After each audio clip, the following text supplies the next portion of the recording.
요즘 사람들의 많은 관심은 코로나 그리고 올림픽일 겁니다. 코로나로 연기되기도 했지만 어쨌든 시작되어서 올림픽이 진행되고 있는데요. 물론 이전과는 분위기가 많이 다른 것 같습니다. 이 상황이 상황인지라 관중도 없고 또 이게 여러 가지로 이전 같은 분위기는 아닌 것 같은데요.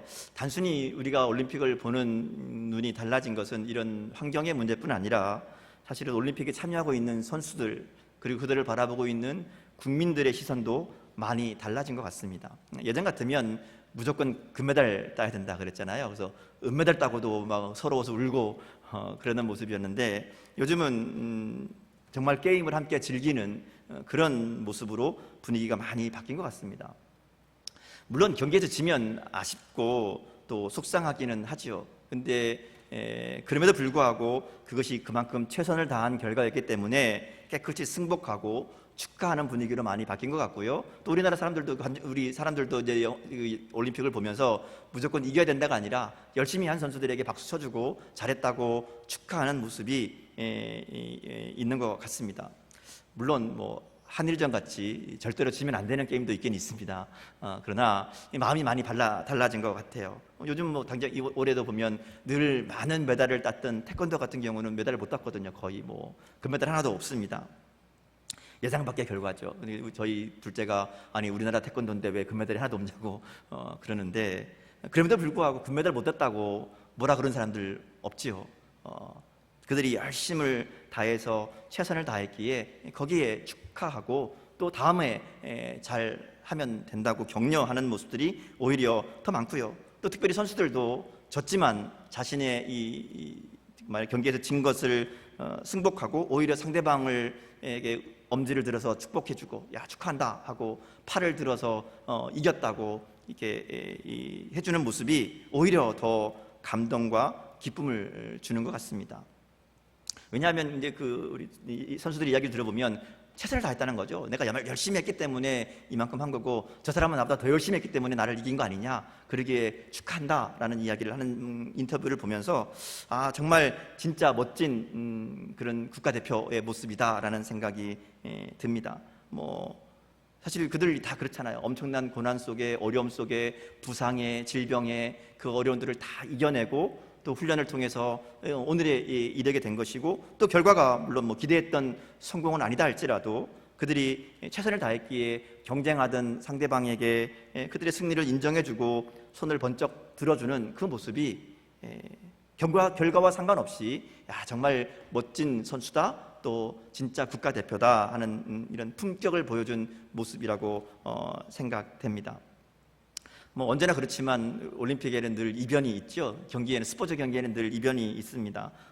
이번에는 더더욱 그런 것 같아요. 당연히 어떤 사람이 그러더라고.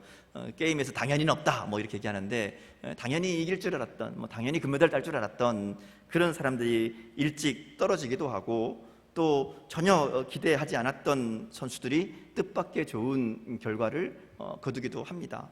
객관적으로 보면 분명히 이길 수 없는 상대인데 이길 수 없는 전력이지만 최선을 다해서 준비한 것들을 자신을 믿고 끝까지 포기하지 않는 그런 선수들의 모습이 경기의 승패를 떠나서 우리 가운데 기쁨이 되고 또 감동이 되는 것 같습니다. 저는 이번 올림픽 보면서 특별히 어린 선수들 이야기들이 많이 눈이 가더라고요. 여러분도 다 보셨겠지만 메달은 하나도 못 땄지만 많은 우리 국민들을 박수치게 했던 우리 수영 선수 황선우 선수 그리고 또 코리아 파이팅 아주 그냥 중계까지 쩌렁쩌렁하게 들리도록 외쳤던 우리 양궁 선수도 있었고요. 또 애띤 얼굴로 매 경기마다 성장하는 모습을 보였던 탁구 선수 우리 신유빈 선수도 있었고요. 또 중계조차 안 됐지만 세계 1위를 이겼던 배드민턴 선수도 있었습니다. 비인기 종목도 아니라 아예 알지 못하는 비인지 종목이 있다 그러더라고요. 비인지 종목까지 그런 이 선수들이지만 그런 종목이지만 최선을 다해서 노력한 이름 없는 선수들의 그런 노력과 또 열심히 모든 국민들에게 그 승패와 상관없이 드라마가 되고 또 감동을 주는 그런 순간이었던 것 같습니다. 왜냐하면 그들에게는 국가대표라는 그런 자부심이 있죠. 명예가 있죠. 그리고 최선을 다해서 지든 이기든 열심을 다하는 모습이 그 결과와 상관없이 우리들에게 기쁨이 되고 감동이 되는 것 같습니다. 물론 가끔씩 국가대표라는 말에 어울리지 않도록 하는 그런 모습으로 지탄받는 선수들도 있지만 우리는 자신에게 주어진 기회를 붙잡고 최선을 다해 달려가고 또 결과와 상관없이 이 국가대표의 품격을 지키는 그런 선수들을 보면서 축하하고 박수치게 되는 거죠. 그래서 저는 우리 올림픽 경기를 쭉 보면서 오늘 우리의 삶을 좀 생각해 보게 됐습니다. 우리 지난주 말씀을 통해서 우리는 모두 하나님의 부르심을 받은 하나님의 계획이 있는 사람들이라는 것을 함께 말씀을 나눴습니다. 우리는 하나님의 계획을 따라 하나님의 목적을 따라 이 땅에서 살아가도록 부르심을 받은 존재들입니다. 그러므로 그 부르심에 최선을 다하고 열심히 달려가는 것이 그 결과와는 상관없이 성공했느냐 실패했느냐가 문제가 아니라 정말 주어진 상황 속에 주어진 부르심 앞에 하나님을 기쁘시게 하는 이 일을 위해 열심으로 달려가고 있는가, 이것이 중요한 문제가 아닌가 하는 생각이 들었습니다. 여러분은 어떠신가요? 거창하게 말하는 것 같지만 우리는 그런 의미에서 하나님 나라의 국가대표라고 할 수 있습니다. 하나님 나라를 보여주고 하나님 나라의 복을 전하기 위해서 이 땅에 출전한 하나님 나라의 선수들이라는 것이죠. 그러기에 오늘 우리가 기억해야 될 것은 내가 이 땅에서 하나님 나라의 대표로 보냄을 받았는데 그러면 그 하나님 나라의 대표다운 모습으로 살고 있는가 하는 것이죠. 우리의 삶이 하나님 나라를 세상에 보여주는 삶이 되어야 됩니다. 주님의 제자로 살아가면서 주님을 닮은 모습으로 세상에 도전하고 부딪히는 그런 삶이 되어야 된다는 것이죠. 그러기에 오늘 우리가 말씀 앞에 언제나 던져야 될 질문은 나는 하나님의 백성답게 또 주님의 제자답게 그렇게 살아가고 있는가 하는 것입니다. 오늘 말씀이 바로 그 이야기를 하고 있습니다. 오늘 우리가 이사야 50장 말씀을 읽었는데요, 이사야 50장은 이사야서에 기록된 여호와의 종의 노래라고 하는 4개의 노래 중에 3번째 노래입니다. 사실 말이 노래이지 저번에 말씀드렸지만 이것은 기도이기도 하고 하나님의 예언의 약속의 말씀이기도 하고 또 선포의 말씀이기도 하고요, 다짐의 또 믿음의 고백이라고 할 수 있습니다. 특별히 오늘 우리가 읽은 이사야 50장은 이 말을 전하고 있는 이사야 선지자의 고백이자 다짐이라고 할 수 있습니다. 그래서 오늘 본문에 보면요, 보통은 하나님의 종, 여호와의 종 이랬는데 오늘 말씀에는 보면 여호와의 종을 학자들이라고 표현합니다. 근데 사실 그 내용을 보면 이 학자라는 말은 제자로 읽는 것이 더 적절합니다. 이 학자라는 말은 뭔가 보면 이제 공부 많이 한 사람 이런 느낌인데 여기서 말하는 학자는 그런 의미라기보다는 이 밑에 이 설명이 있는 것처럼 밑에 보면 이라고 숫자가 써 있고 밑에 보면 제자들, 가르침을 받은 자들 이렇게 설명이 있죠. 부연 설명이 있습니다. 이 학자라는 말은 그러니까 가르침을 받은 자들, 배우는 자들이라고 우리가 이해하고 말씀을 읽으면 됩니다. 그러니까 하나님의 종은 날마다 하나님의 말씀을 듣고 배우고 깨닫는 자들, 그리고 전하고 말씀대로 순종하는 삶을 살아가는 제자의 길을 걸어가는 사람들이다, 이렇게 우리가 읽을 수 있다는 것이죠. 그런데 문제는 이렇게 말씀대로 살아가는 제자의 모습, 그러니까 학자의 모습, 하나님의 종의 모습을 쭉 이야기하는데 이 내용이 뭔가 하면 고난이라는 겁니다. 고난의 삶을 이야기합니다. 사실 사람들은 누구나 편안한 삶을 살기 원하죠. 여러분도 편안한 삶을 살래, 힘든 삶을 살래 물어보면 다 누구나 편안한 삶을 선택합니다. 그리고 우리가 살아가면서 하는 모든 일들, 우리가 일하고 돈 벌고 여러 가지 활동을 하는 일들 보면 대부분 결과가 뭔가 하면 더 편하게 살기 위함입니다. 그렇죠? 더 많이 돈을 벌어서 더 편한 집에 더 편안한 차를 타고 더 편하게 살기 위한 이게 목적으로 연결될 수 있다는 것이죠. 더 문제 없이, 큰 어려움 없이, 고난 없이 살기를 원합니다. 근데 현실은 다르죠. 우리가 기대와는 좀 다릅니다. 고난이 있고 어려움이 있습니다. 아무리 신앙생활을 잘한다고 해도 불행을 피해갈 수 없다는 것이죠. 때로는 신앙생활 때문에 더 어려움을 당하는 경우도 훨씬 더 많이 있습니다. 실제로 초대교회 성도들의 삶을 생각해 보면 그들은 신앙 때문에 목숨을 걸어야 되는 삶이었습니다. 신앙 때문에 편안하게 사는 것이 아니라 신앙 때문에 위험하게 살아야 되는 사람들이었다는 것이죠. 오늘 우리의 삶은 신앙 때문에 목숨을 걸어야 될 만큼 위험한 상황은 아니지만, 그러나 신앙 때문에 삶이 수월하고 편안해지기보다는 오히려 손해를 보고 불이익을 감수해야 될 때가 훨씬 더 많은 것이 우리의 현실이기도 합니다. 그런 의미에서 신앙은 고난을 피하는 도구가 아니라 고난에 맞서는 능력이라고 말할 수 있습니다. 오늘 이사야가 선포하는 내용이 바로 그 고난을 대하는 제자다운 삶의 모습, 하나님의 종의 모습이라고 읽을 수 있습니다. 자, 오늘 본문을 볼까요? 이사야는 하나님의 말씀을 듣고 순종하며 말씀을 선포합니다.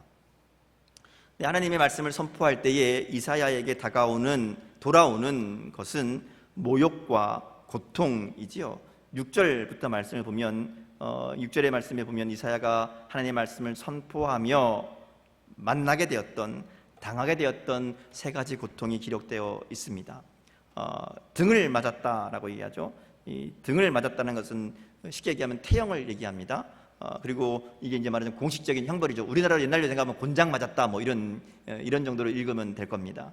또 수염을 뽑는다라는 것은 이 유대인들 문화에서 수염이라는 것은 남자다움의 상징이거든요. 그러니까 수염을 뽑았다 이런 얘기는 수염을 자르거나 뽑았다 이거는 남자로 인정하지 않는다 이런 의미라고 볼 수 있습니다.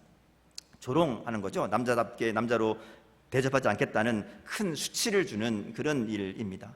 또 얼굴에 침을 뱉는다는 것은 말 그대로 모욕하는 것이죠. 사람 취급 안 하는 그런 행동이지요. 그런데 이사야는 하나님의 말씀을 선포하며 이런 일들을 당하게 된 겁니다. 그런데 이사야 입장에서는 이게 참 억울하고 참 힘든 상황이죠. 물론 하나님이 이사야를 부르실 때 이제 앞부분 우리가 봤지만, 야, 네가 가서 내 말을 전해도 백성들이 듣지 않을 거다, 이런 얘기들을 해주셨어요. 실패할 거다라는 얘기를 미리 하셨었거든요. 그럼에도 불구하고 이사야 입장에서는 참 힘들죠. 큰 죄를 지은 것도 아니고 잘못을 저지른 것도 아니고 하나님 말씀 주시는 대로 선포했는데, 그런데 돌아온 것은 감당할 수 없는 수치와 모욕과 고통이었다 하는 것이죠. 그럼 왜 그랬을까? 왜 이스라엘 백성들이 이사야의 말을 듣고 이렇게 강하게 그를 수치를 주고 모욕을 주고 고통을 주었을까 생각해 보면, 이사야가 오늘 말씀에서 선포하고 있는 내용을 보면 우리가 좀 이해할 수 있습니다.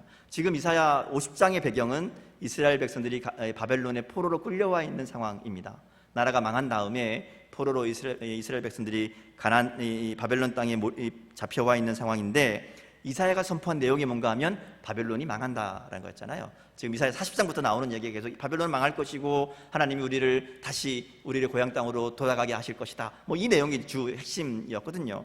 그러니까 이 포로로 잡혀와 있으면서 이게 포로로 잡혀 있는 나라가 망한다라는 얘기를 하고, 또 우리를 돌아가게 할 것이다라는 얘기를 계속 반복해서 이야기한다는 것이죠. 바벨론의 포로 생활이 끝난다, 이 나라 망한다, 이런 얘기들을 하고 있는 겁니다. 만약에 이 바벨론 사람들이 이런 이야기를 이스라엘 백성들이 하고 있는 것을 듣는다면 반역이 되는 거죠. 우리나라가 만약 우리나라가 일본 일제 강점기에 말하자면 일본 망한다, 우리가 독립될 것이다, 막 이렇게 외치고 다닌다 그러면 당연히 가만두지 않을 거잖아요. 그런 분위기를 생각해 보시면 될 것 같습니다. 이스라엘 백성들이 이런 이야기를 하고 다니니까 자기들도 한통속이 될까 그런 생각에 두려움과 염려 가운데 가만히 두고 볼 이유가 없지요. 이사야도 이 상황을 잘 알았던 것 같습니다. 그래서 자기가 전하는 메시지가 무슨 의미인지, 그들이 어떻게 반응할지를 알고 있었기 때문에 5절 말씀을 그렇게 얘기합니다.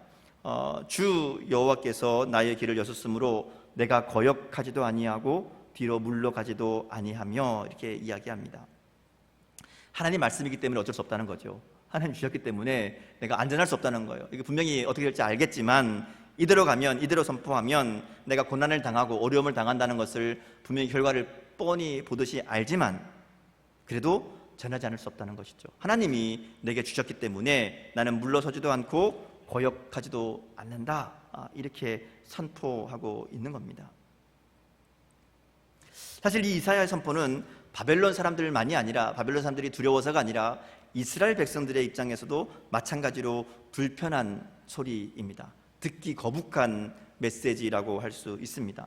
왜냐하면 지금 유대인들도 이 바벨론에서 오랜 시간, 벌써 50년 넘게 아마 살았던 때라고 짐작해 볼 수 있습니다. 그러니까 말하자면 이스라엘에서 끌려온 사람들은 이미 거의 다 죽은 셈이고, 이제 그 땅에서 태어나거나 어릴 때 온 사람들, 그냥 고향에 대해서, 이스라엘에 대해서 별로 기억이 없는 그런 사람들이고요. 이제 이 땅에서 그전대로 잘 먹고 잘 살고 있는 상황이라는 겁니다. 우리가 이제 역사를 보면 알듯이 이스라엘 백성들이 바벨론에서의 포로 생활은 애굽에서의 노예 생활과 좀 다르다고 알고 있잖아요. 애굽에서는 진짜 노예 같았다면 바벨론에서는 그런 대로 살만했다는 것이죠. 나름대로 성공한 사람도 있었습니다.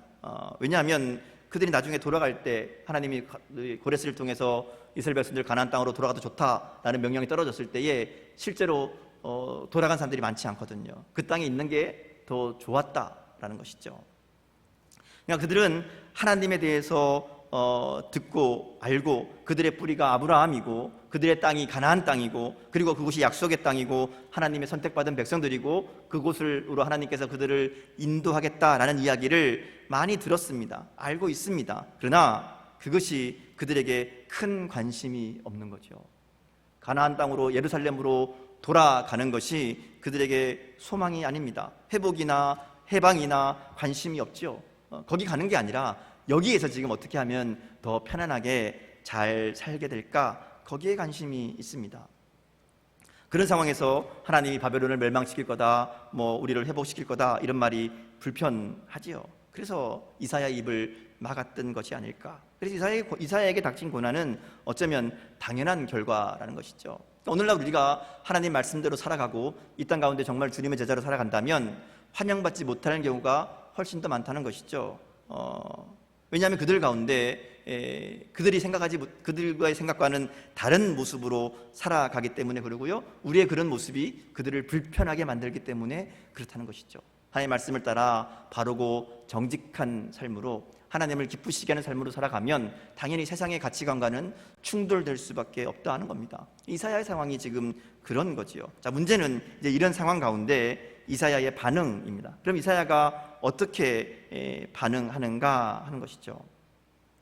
6절 말씀인데요, 다시 한번 같이 한 목소리로 6절 말씀을 읽어보겠습니다. 같이 읽습니다. 자, 시작. 나를 때리는 자들에게 내 등을 맡기며 나의 수염을 뽑는 자들에게 나의 뺨을 맡기며 모욕과 침뱉음을 당하여도 내 얼굴을 가리지 아니하였느니라. 자, 때리는 자에게 등을 맡깁니다. 수염을 뽑는 자에게 뺨을 맡기죠. 침을 뱉는 자에게 얼굴을 가리지 않습니다. 이게 말하자면 이 고난과 멸시를 그냥 받아들입니다. 이 장면은 자연스럽게 예수님의 십자가가 생각나게 하는 장면이지요.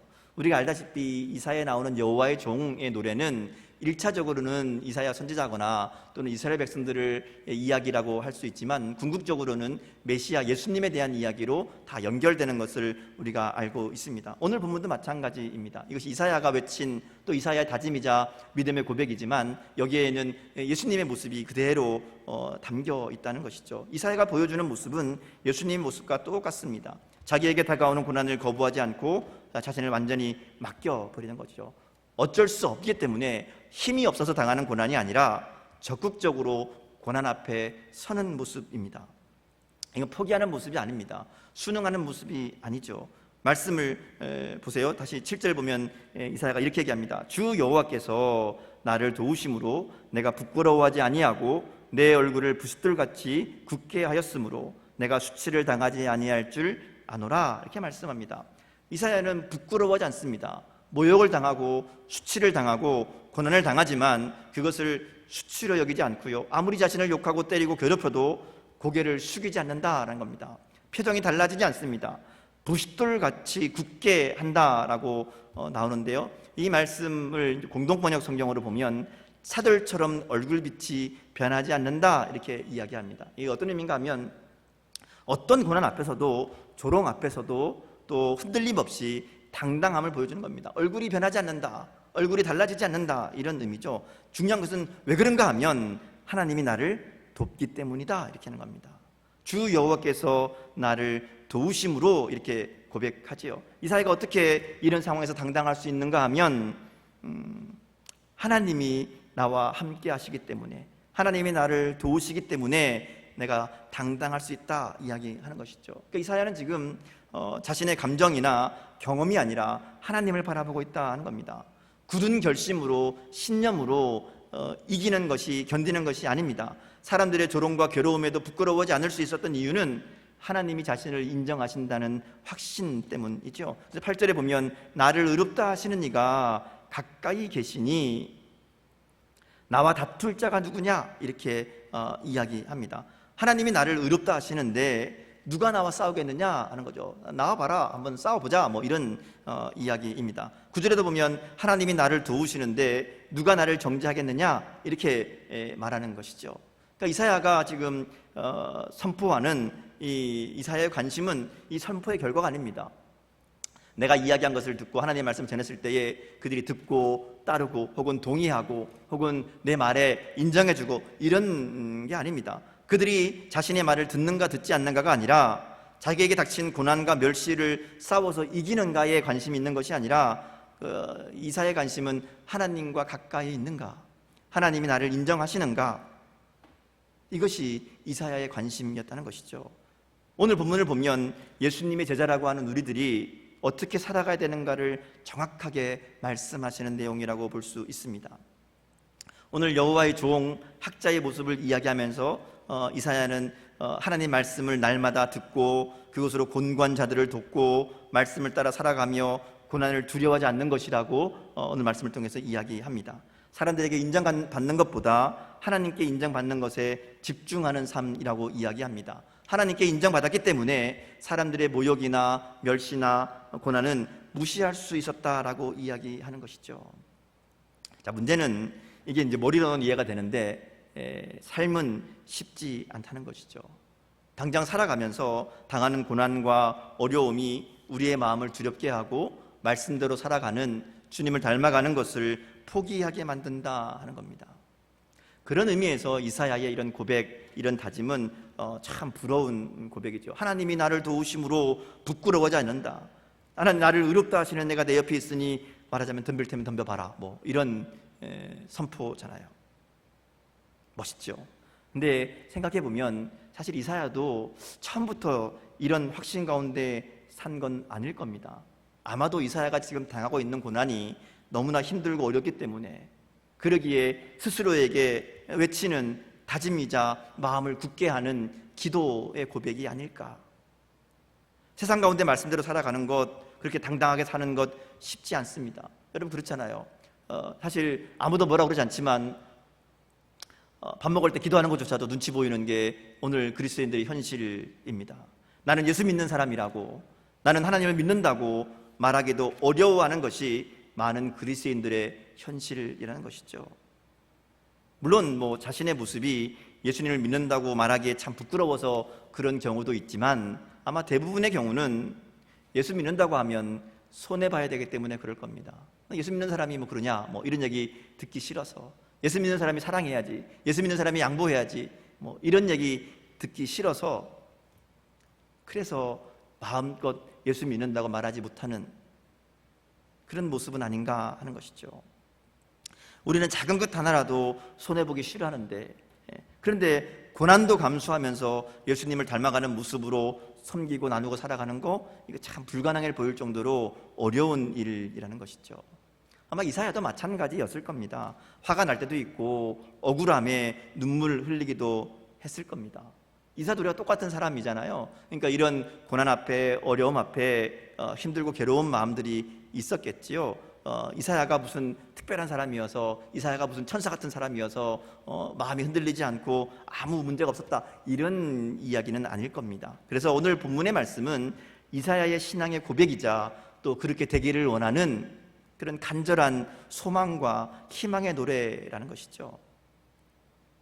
신앙은 하루아침에 이루어지는 게 아니죠. 하루하루 쓰러지면서도 조금씩 주님을 닮아가는 것이 신앙입니다.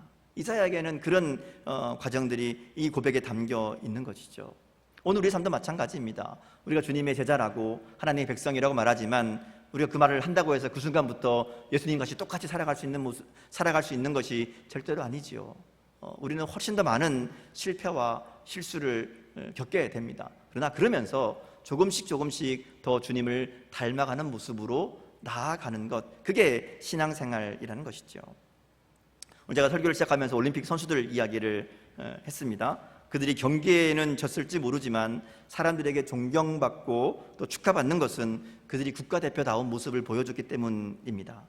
피나는 노력에도 불구하고 좋은 결과, 기대하는 결과를 얻지 못했지만 가진 것을 다 쏟았기 때문에 그걸로 만족하고 기뻐하고 재미있었다 이야기하고 다음을 기약하는 그 모습, 그리고 승자가 흘린 땀을 인정하고 축하하는 모습은 그야말로 진짜 승리자의 모습이라고 이야기했지요.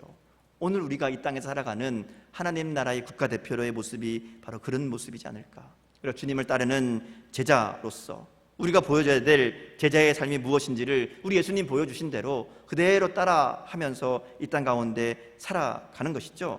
예수님은 십자가를 통해서 이 세상을 구원하시고 우리 가운데 너희도 이 길을 걸어가라고 말씀합니다. 그리고 오늘 우리에게 고난을 두려워하지 말고 제자의 삶을 살아가라고 말씀하는 것이죠.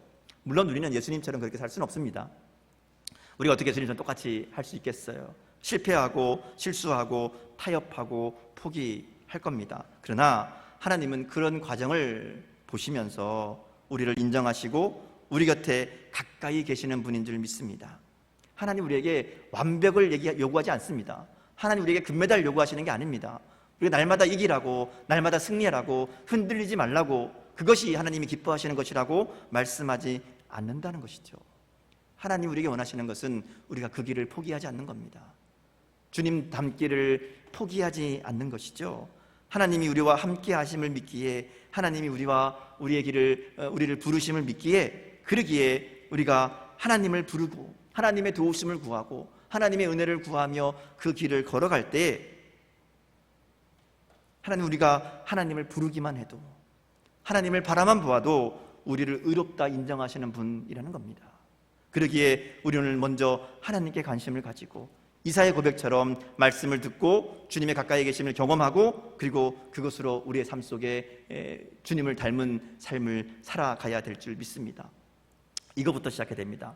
하나님의 뜻을 알고자 애쓰고, 그리고 그렇게 들려주시는 하나님의 음성에 순종하며 나아가는 것이죠. 오늘 말씀을 시작하면서 그렇게 얘기하죠. 주 여호와께서 학자들의 혀를 내게 주사 나로 곤고한 자를 말로 어떻게 도와줄 줄 알게 하시고 아침마다 깨우치시되 나의 길을 깨우치사 학자들 같이 알아듣게 하시는도다. 이게 출발이거든요. 하나님 주시는 말로 곤고한 자들, 어려운 자들을 도와야 됩니다. 그들을 섬기고 사랑해야 됩니다. 그런데 그 전에 전제가 있죠. 들어야 됩니다. 하나님께서 우리의 귀를 깨우치셔서 알아듣게 하시는 이 일들이 있어야 그 다음 전하는 것들이 있고 그 다음 일들이 이루어진다 하는 것이죠. 그러기에 날마다 말씀 앞에 귀를 기울이고 하나님께서 우리 가운데 음성 들려주시기를 바라보며, 그리고 말씀 앞에 순종하는 결단이 있어야 될 줄 믿습니다. 당장은 큰 변화도 큰 능력도 없을 수 있습니다. 그러나 우리가 그렇게 하나님 말씀에 귀를 기울이고 그 말씀대로 우리가 살아가고자 애쓸 때 하나님은 우리의 그런 도전을 통해서 우리를 하나님의 참된 제자의 모습으로 만들어 가실 줄 믿습니다. 다른 것 다 잊어버리고 주님의 사랑만 기억하고 주님의 은혜만 생각하며 우리의 삶을 마주하는 그런 결단이 저와 여러분에게 있기를 주님의 이름으로 축복합니다. 때로는 실패할 겁니다. 때로는 지기도 할 겁니다. 타협하기도 할 겁니다. 속상하며 내가 왜 이러지, 또 왜 이랬을까, 그런 순간들이 분명히 반복될 겁니다. 그러나 그럼에도 불구하고 포기하지 않고 계속해서 도전하면 하나님은 우리의 그 삶을 인정하실 줄 믿습니다. 그 자리에 주님께서 가까이 하시고 하나님의 말씀을 들려주시고 우리의 길을 인도하시고 도우실 줄 믿습니다. 그러기 어떻게 해요? 얼굴을 당당히 들고 내 얼굴을 부싯돌과 같이 당당한 모습으로 우리 삶 앞에 다가오는 세상의 일들, 세상의 고난들을 마주할 수 있기를 바랍니다. 타협하고 계산할 것이 아니라 하나님이 허락하신 어려움이라면 예수님처럼 순종하겠다는 결단으로 설 수 있기를 바랍니다. 그리고 우리를 의롭다 하시는 하나님으로 인해 제자로 살기를 두려워하지 않는 그런 분명한 결단이 있는 저와 여러분 삶에 될 수 있기를 주님의 이름으로 축복합니다. 함께 기도하겠습니다.